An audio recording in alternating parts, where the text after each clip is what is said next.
To be specific, our official artwork for the Persian Empire isn't just Persepolis. It is more specifically the large audience hall, or the Apadana of Persepolis. If we look back at, sorry for my scrolling, I apologize. If we look back at our map, we're going to be standing right here. And we're looking up this staircase at the reliefs on these two walls and this central wall here. All right. So that's the stairs. Those are the stairs we were just looking at from above. These stairs are the stairs that you walk on, but they are also the stairs that have been carved with a procession, a parade. If we were to look closer at the figures who are occupying the staircase with us, we find that they are from all nations under the empire. They are representatives from the 23 subject nations.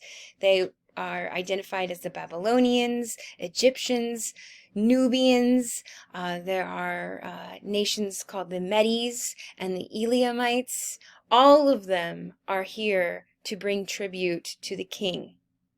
Now, this processional frieze was built under the rule of Darius. So the king here is Darius the First. And Darius the First records the inventory and the workmanship from each of these people. And they are all bearing their talents and gifts and natural resources to the king of Persia. Each emissary is wearing a specific or stereotypical characteristic costume of their people. The Persian nobility wear their pleated skirts. The Medes have these rounded caps and knee-length tunics. There, that's a Medes right there. The pleated skirt of the Persian. A Mede, a Persian. Look at here, coming from Egypt, we have gifts of camels. The extreme delicacy and the refinement of craftsmanship of these sculptures, it's very soft, it's very round, and yet it's sharp and crisp. The drapery is more stylized. Look at that. There's a heavier emphasis on the folding of the drapery, unlike what we saw with the Assyrians, which seemed to be rather flat in comparison. The figures, oh, look at that. This is one of the rulers of the Persian Empire, and he has his two attendants with an umbrella. Now, notice their faces are gone. Their faces are gone because with the fall of the empire, destroy somebody's face to take away their power. You could hear these gestures of thanks, of giving, of gratitude.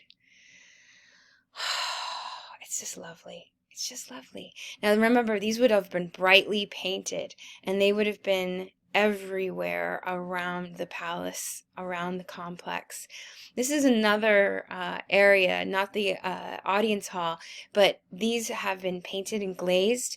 The technique and the technology comes from Babylon. It is now part of the empire, and they did this with their Ishtar Gate. So the king of Persia invites them, or more like tells them, to come and complete a similar technique in the frieze for his palace. Here we see the beauty of the textiles. Look at the elaborate attention to pattern and color.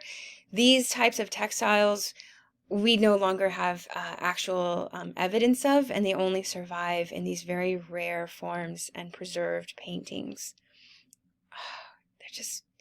They take my breath away every time. Look at it, they step up and up and up with us.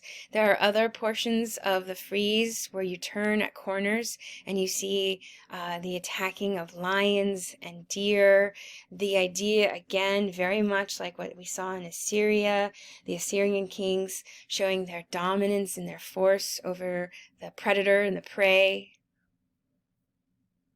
Here, look at that. So that's the outside of that central staircase leading up to the palace.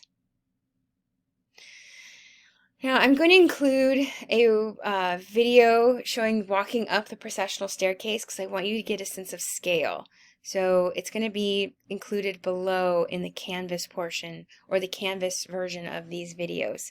If you're watching this on YouTube, you're going to have to go to the Canvas site and the Canvas modules to watch that video.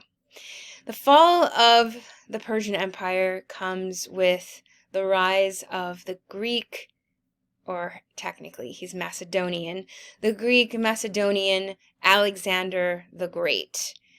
So I wanted to put a pause or put a pin in it right now in terms of where we are in the ancient Near East, because we're going to come back. After we look at Greece, we're going to look at the fall of Greece and the rise of Alexander the Great.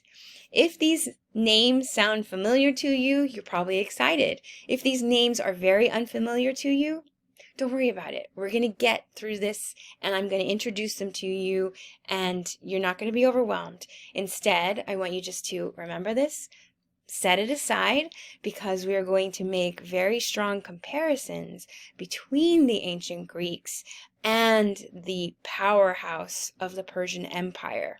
So, to be continued. Ooh. Bye.